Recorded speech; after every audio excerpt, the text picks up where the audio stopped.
This is just absolutely absurd. Again, if there is a hill to die on in politics, for me, this is it. Look no further than this issue right here, than the illegal immigration crisis, which, by the way, is a massive slap into the face for legal immigrants who come to this country the right way, who want to participate in American democracy, who want to be Americans themselves. So let's just start with this right now. The House sent impeachment articles to the Senate. Finally, by the way, it took them long enough.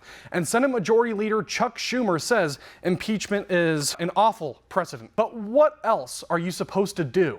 Really, what else are we supposed to do when our leaders betray us, when they betray national security, and when they outright jeopardize it? They are endangering us. So let me ask you, what else are we supposed to do besides impeachment? Riley, well, thank you for having me. And I always say I was born in India, but made in America. As a legal immigrant, I can tell you an AP poll just came out.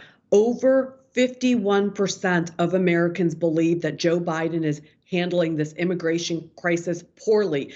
And this falls in the lap of Mayorkas. He should be impeached because there was a dereliction of duty. When you are the Secretary of the Homeland Security and you're supposed to be securing our border, and you are on record in Congress saying you have allowed for 85% of illegal immigrants to come into our country, that is absolutely unacceptable. We have over 11 million illegal immigrants in our country today that we cannot account for. 54 are known terrorists. I just saw a report not even 10 minutes ago that they have captured the fourth illegal immigrant who has been suspected of rape in Boston. So this is really not a Democrat versus Republican issue. This is a humanitarian issue. We have to secure our border, and we need to protect Americans today, Riley. You're 100% right. Look, this is not a debate. In most countries on earth, this is just assumed. It's government 101.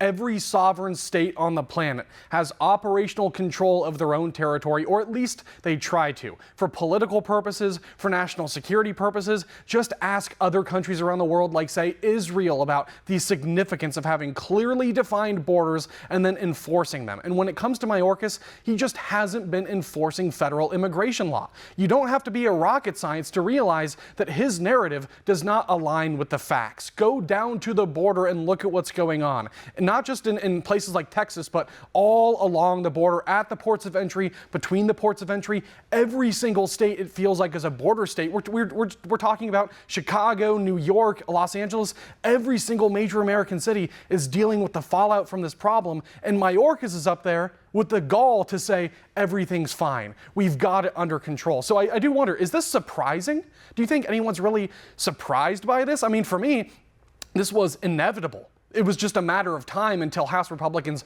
finally realized they needed to impeach him. And I know there were some that protected him at first, and I'm very disappointed in that. There was a small group of Republicans that actually protected him the first time around, but they finally impeached him. It's going to the Senate.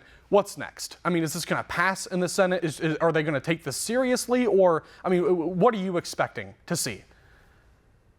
Well, unfortunately, we need accountability in America, but Chuck Schumer is not about accountability. He's going to continue to mislead the American people. He's going to state things like the border is secure, that this is the Republicans' fault. But let me be clear. We have an election for many senators that's going to be up this November. So every single American, if you want to make Democrats feel the pain, if you want to hold them accountable, we need to vote out these Senate Democrats that are refusing to secure our border. We have Senate Democrats like Sherrod Brown here in Ohio that has continued to put Ohio last. He has refused to secure the border. He, like all of his Senate Democrat colleagues, are rubber stamping these types of proposals because he thinks that we're going to fall for it, that we're going to continue to elect him. We need strong America First candidates that are continuing to fight, like Bernie Moreno in Ohio. There's so many others across the country, but this is how you make Democrats feel pain for what they have done. This is how you hold them accountable. You make sure that if we don't impeach Mayorkas, every single American looks to see who their senator is. Those Democrats need to go. Hold them accountable.